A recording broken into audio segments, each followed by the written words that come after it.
Assalamualaikum warahmatullahi wabarakatuh. Berjumpa lagi untuk belajar bersama anak-anak kelas 6 Generasi Hebat, Generasi Milenial. Kali ini kita akan belajar bersama untuk mengupas tuntas materi penilaian tengah semester 2, yaitu materi Seni Budaya dan Prakarya kelas 6 Kurikulum 2013. Agar kalian dapat mengerjakan soal PTS dengan baik dan benar, mari kita simak video berikut ini bersama-sama dengan cermat.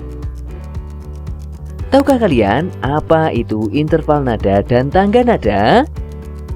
Interval nada adalah jarak antara nada satu dengan nada yang lain.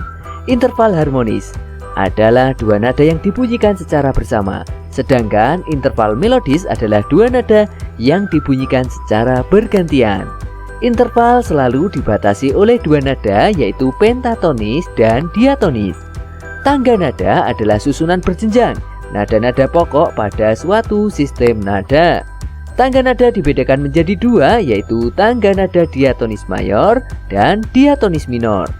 Susunan tangga nada diatonis adalah do, re, mi, fa, sol, la, si, do. Ya, itulah adalah gambar dari jarak interval nada, yaitu tangga nada mayor, yaitu do ke re jaraknya 1, re ke mi jaraknya 1, mi ke fa jaraknya setengah, fa ke sol 1, sol ke la 1, la ke si 1, sedangkan si ke do adalah setengah. Kita lanjutkan. Ciri-ciri tangga nada diatonis mayor: bersifat riang gembira, bersemangat, biasanya diawali dan diakhiri dengan nada do sama dengan C, mempunyai pola interval 1 1 setengah 1 1 1 setengah. Kemudian tangga nada diatonis minor, ciri-cirinya adalah bersifat sedih, kurang bersemangat, biasanya diawali dan diakhiri dengan nada la sama dengan A, mempunyai pola interval 1 setengah 1 1 setengah 1 1. Selanjutnya urutan tangga nada C mayor, yaitu C, D, E, F, G, A, B, C. C ke C adalah langkah ke-1 yang disebut prim. C ke D adalah langkah kedua yang disebut second. C ke E adalah langkah ketiga yang disebut third. C ke F adalah langkah keempat yang disebut quart. C ke G adalah langkah kelima yang disebut quint. C ke A adalah langkah keenam yang disebut sextet. C ke B adalah langkah ketujuh yang disebut septim. Sedangkan C ke C adalah langkah ke-8 yang disebut oktav. Selanjutnya, kita belajar tari kreasi. Apa itu tari kreasi? Tari kreasi adalah tari yang gerakannya dikembangkan dari gerak tari tradisional sehingga terlihat modern dan sesuai perkembangan zaman. Tari kreasi dapat tercipta karena adanya perpaduan antara tari tradisional dan tari modern. Kemudian gerakan tari yang menggunakan keindahan disebut gerak estetis. Ada 3 jenis tari kreasi, yaitu tari kreasi daerah atau tradisional, yang kedua tari kreasi modern, yang ketiga adalah tari kreasi kontemporer. Selanjutnya, bentuk karya tari kreasi yang pertama adalah tari tunggal, adalah karya tari yang diperagakan oleh seorang penari. Yang kedua, tari berpasangan adalah karya tari yang diperagakan oleh 2 orang penari. Yang ketiga adalah tari kelompok, adalah karya tari yang diperagakan oleh lebih dari 2 penari. Adapun ada tari massal adalah karya tari yang diperagakan oleh banyak orang.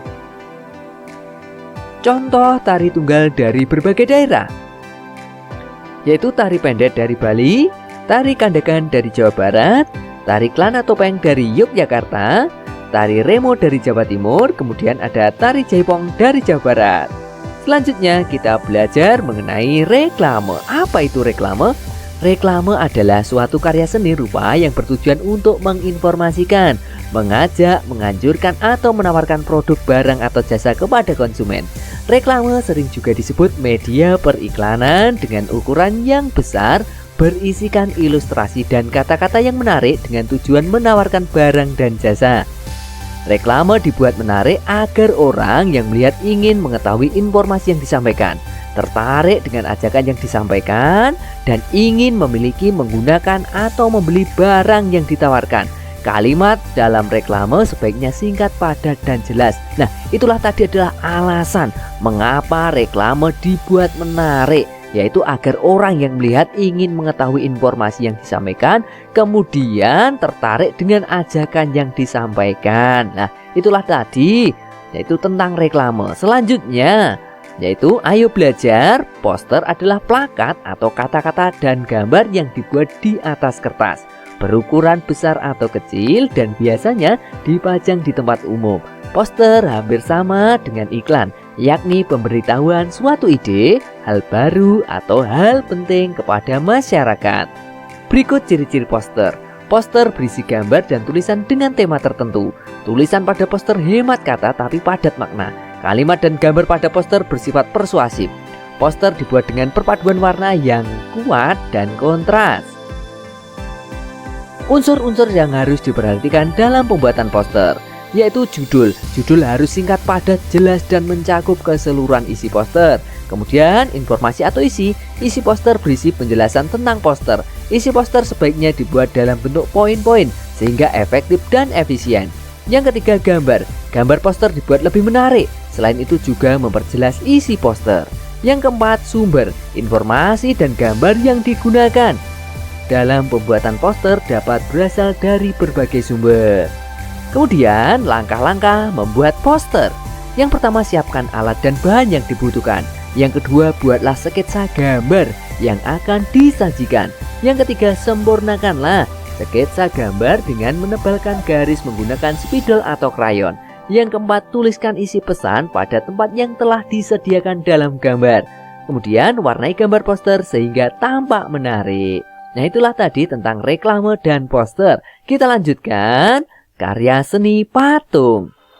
Tahukah kamu apa itu patung? Patung adalah karya seni 3 dimensi yang menyerupai bentuk manusia, hewan, atau bentuk lainnya yang dibuat untuk tujuan keindahan. Karya seni patung termasuk karya seni 3 dimensi, yaitu memiliki ruang atau volume sehingga dapat dilihat dari berbagai arah.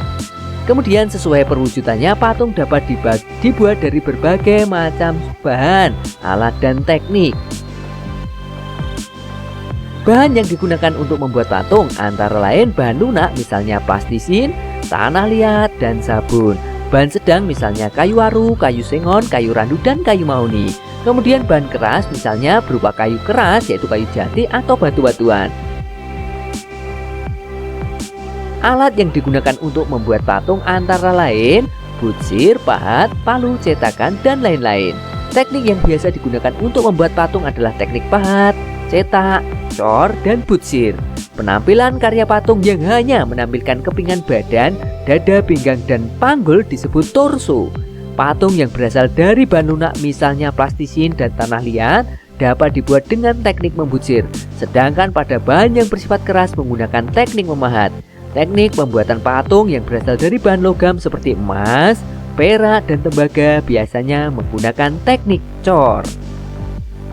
Selanjutnya karya seni patung. Berikut jenis-jenis patung berdasarkan tujuan pembuatan. Patung religi adalah patung jenis ini digunakan untuk sarana beribadah. Patung monumen, patung sebagai monumen untuk peringatan yang bersejarah atau jasa seseorang pahlawan terhadap bangsa dan negaranya. Patung arsitektur adalah patung yang bernilai estetika dan berfungsi dalam konstruksi sebuah bangunan.